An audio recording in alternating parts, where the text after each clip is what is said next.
At the end of Chemical Plant Act 2, you eventually get dropped off at the boss arena that puts you up against Eggman to play a game of Puyo Puyo.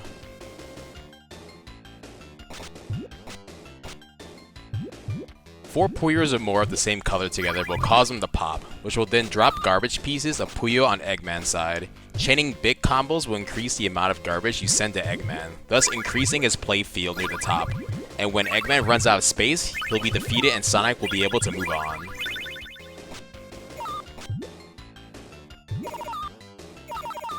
So yeah, Puyo Puyo is pretty straightforward to understand. Now let me tell you why most runners despise this part of the game in the speedrun. This section is undeniably the most random out of any part of the run. Optimizing your Puyo game would solely depend on making the best out of the different combinations of colored Puyo that you receive. Sonic Mania's Puyo Puyo uses 5 different colors of Puyo. Normally 4 colored Puyo is the standard, omitting the purple color. But I believe this was deliberate, as Dr. Robotnik's Meme Beam machine is defaulted to 5. It's not uncommon for players to start tossing pieces in one side, searching for that desired color just for Eggman to send garbage your way, blocking where that needed color would have been useful. You could settle for smaller chains if the game isn't being cooperative, but remember, this is a speedrun. Being able to nail that big combo to finish off Eggman is huge. It's the difference between having a fast Puyo and losing over 30 seconds or more because of bad color drops. Now some may see this and just respond with, "Hey bozo, just get good, skill issue. You spend multiple hours in learning other parts of the game, what makes this section any different?" And well, yeah, this is what runners just have to deal with, but Puyo Puyo is such a different beast to Sonic, gameplay wise. For someone to be incredibly efficient in Sonic Mania, one would have to be very skilled in not only Sonic, but a puzzle game that's only in one part of the run. Puyo Puyo is a very dynamic game. As the match is playing out, you have to think on the fly and plan around the randomly generated colors you receive. It usually takes one beefy 4-chain combo, or a standard 5-chain combo to knock Eggman out in one blow. Eggman rarely harasses you or sets off any huge chain, so you'd optimally set up what is known as a rush attack, where you pop a set of Puyo that causes 3 or 4 different colors to pop at the same time, netting you a quicker 4-chain.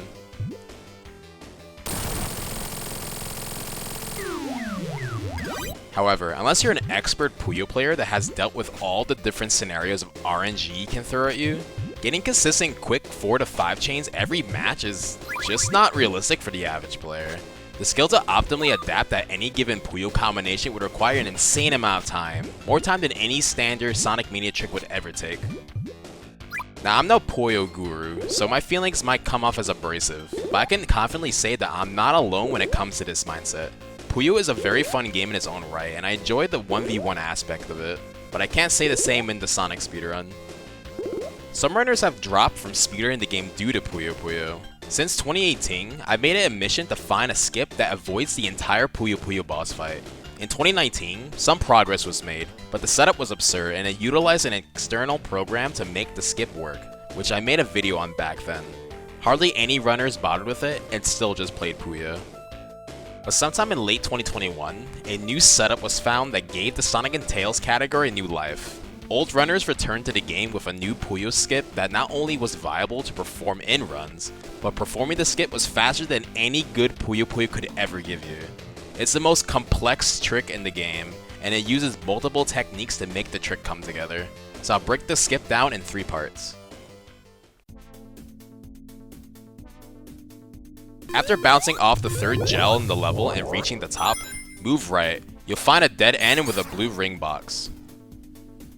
Above this area is a route that's normally exclusive for Knuckles to take, but Sonic can clip up the ceiling and reach it by utilizing Tails. There's 2 tricks that we'll use to help us get up this wall. Also, I'll be switching to the foreground layer removed with a collision viewer at times for the sake of better visual explanations if necessary.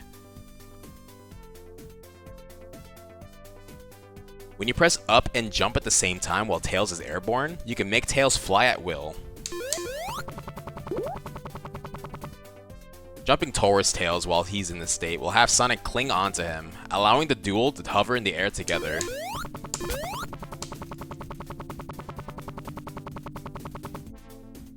But if you let Tails grab you while he's on a specific pixel-perfect distance above the floor, you can perform a trick that gets Sonic clipped in the ground.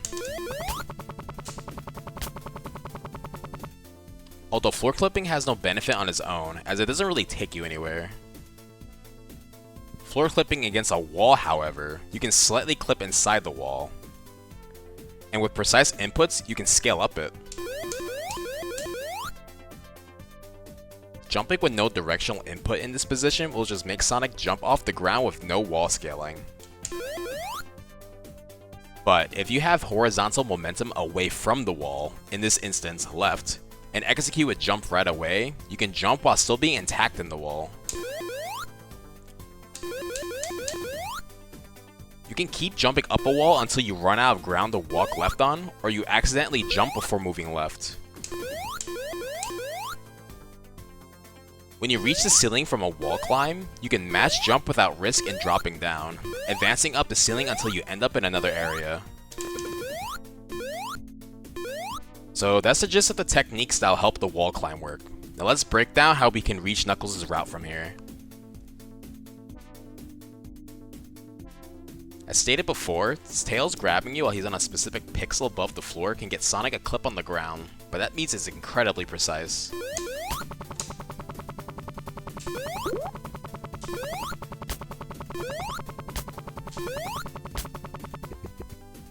But there is a setup for this Tails clip that doesn't require much Tails manipulation.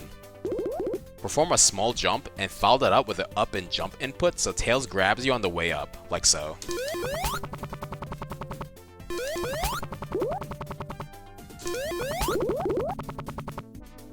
When the duo are descending, jump off Tails by pressing down and jump on this exact frame.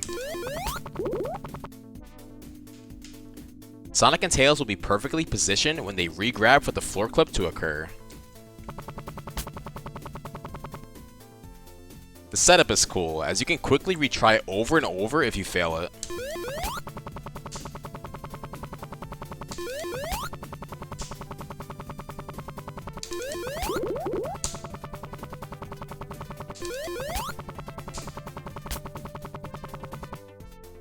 If you don't do the setup, the usual way is have Tails hover low above the floor so you can continuously perform mid to mid-high jumps next to Tails and try grabbing him on the correct pixel height.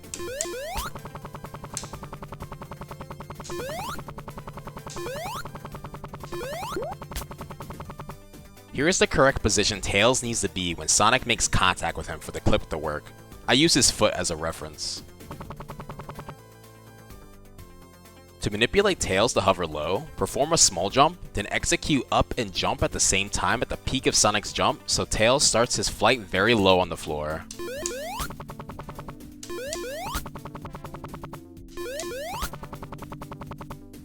When Tails starts ascending and you get really low, jump off by pressing down and jump on the same frame. When you land, Tails should be very low on the ground, but not low enough to make him land.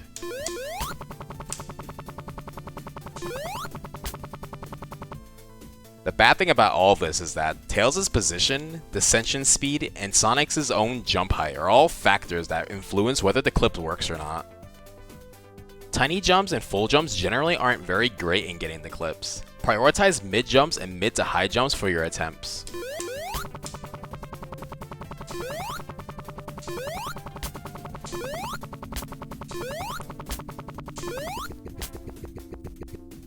Overall, this is something that'll take some practice to have a better idea in what jump heights work best in a situation.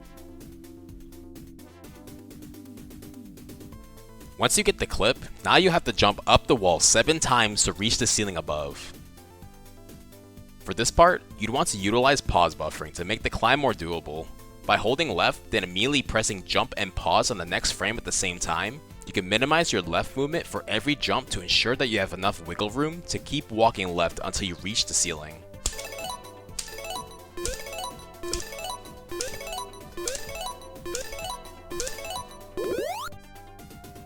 Before moving on to part 2 of Puyo Skip, there's one bit of extra optimization you can do reaching the Knuckles route. Normally you have to wait for Tails to respawn up here because Sonic is the only one scaling up the wall. Although you can get Tails to clip up with you with the aid of some partner manipulation.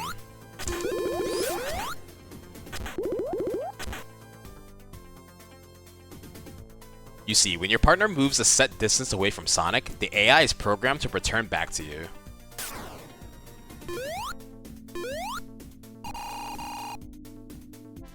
For some bizarre reason, under specific conditions with partner Tails only, if you have Tails return to you while he's flying with a wall in his way, he just clips in.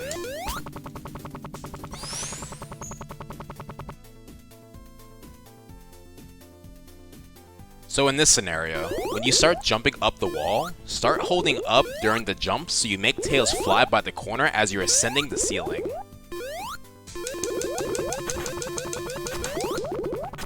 However, don't reach the Knuckles area just yet. You want to stop halfway up the climb, at least until you get Tails comfortably in the corner. Personally, I perform between 6 to 8 jumps with tiny delays in between them.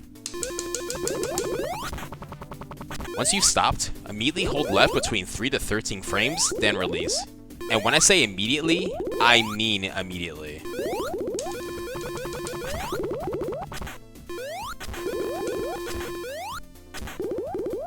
The left hold will manipulate Tails to fly away from the wall, but then when he's far enough away from Sonic, his AI will kick in and start moving Tails back to the wall.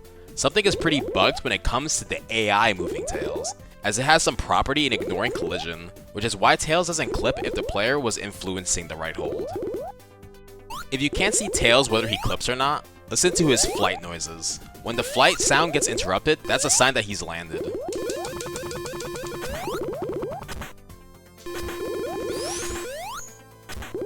When Tails is landed on the wall, make it a habit to hold left and then quickly mash jump right after.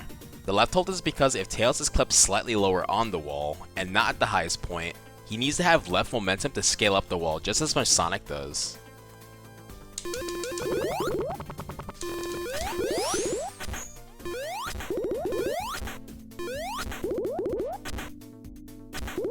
Bringing Tails up will save you around 5-ish seconds over waiting for Tails to respawn normally.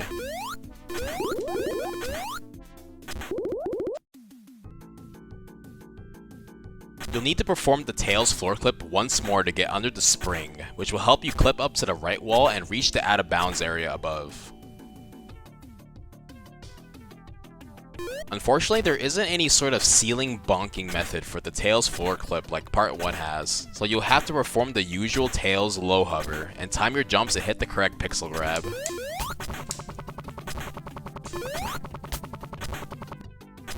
Here is the position Tails must be for the floor clip to trigger. Personally, I time my jump when Tails' hand is leveled with the black line on the right. When you achieve the clip, perform a 3-tap spin dash or better towards the right. You'll be able to get under the spring. From here, you'll need to execute a jump that's been held for exactly 5 frames to get the clip at the right wall. For those who are curious, this is what a 5-frame jump hold looks like in a pause. 4 frames or lower and you'll just bonk the spring, which is perfectly fine because you can easily try again and again until you get it.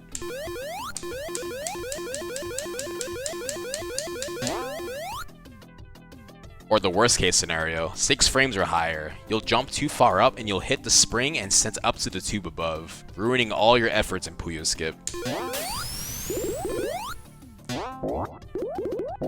Once you get the clip though, mash all the way up to the top. You're now out of bounds. Then rev a fast spin dash, then full jump close to the edge and reach the area on the right.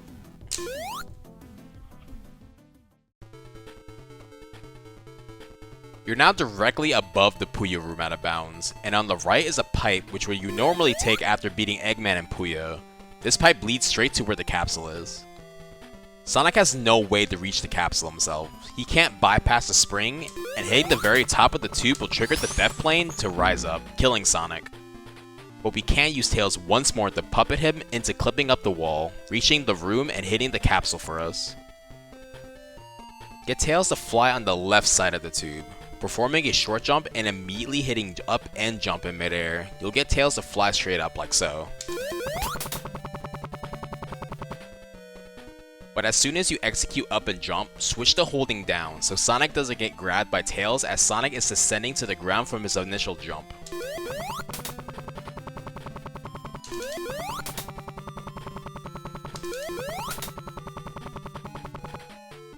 Once Sonic lands, position him slightly left, under the edge of the ceiling. preferably on the rightmost part of the yellowish black striped pattern on the pipe.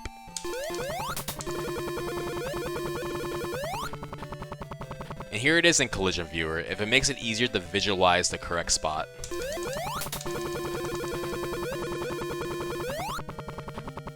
As you're positioning Sonic, don't stop jumping as you want to keep Tails positioned in the corner. You can freely stop jumping once you are positioned.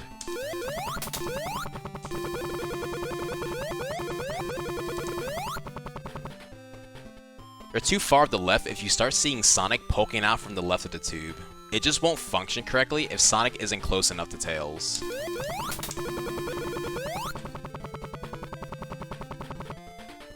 Once you get Sonic in a good spot, stop jumping and tap right quickly 3 or 4 times immediately after you finish jumping. This will manipulate Tails to fly away from the wall, then his AI will make him fly back towards the wall, glitching him through. Once Tails is comfortably in the wall, now you just have to position him in a spot in the capsule room that will allow a specific spin dash jump from Tails to reach the capsule and complete the Puyo skip. Full jump, then switch to holding left for a bit to get Tails against the wall on the left, then tap right to turn Tails around. Feel free to hold up a few times to pan the screen up to check if Tails is in position. This is where you want him to be.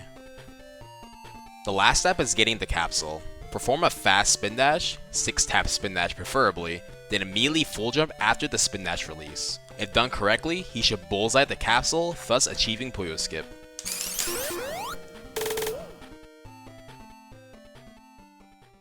The Puyo skip is definitely daunting starting off. There's a great deal of execution required in putting it all together, but the time save potential is huge. An optimal Puyo skip compared to an optimal level with Puyo is roughly a 40 to 50 second difference. If you aren't good at Puyo in the first place, then the time save could technically be well over a minute. It's hard to gauge the time save due to the nature of Puyo. In the end, this is a trick that'll take a good amount of practice to get down, but once you get the hang of it, you'll be getting the Studiopolis much faster, even with a decent bit of errors in the level. Here's a clip of a 109 in-game time Puyo skip I've gotten to show how fast it can be done. I hope you enjoyed the video.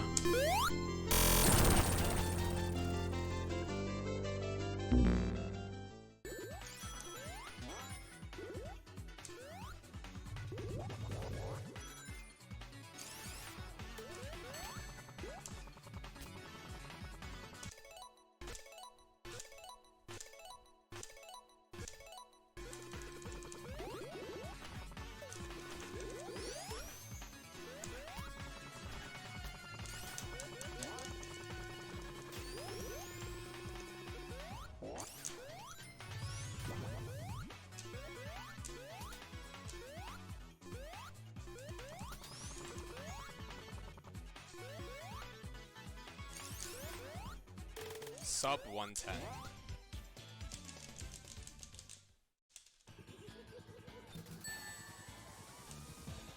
Honestly, quite incredible.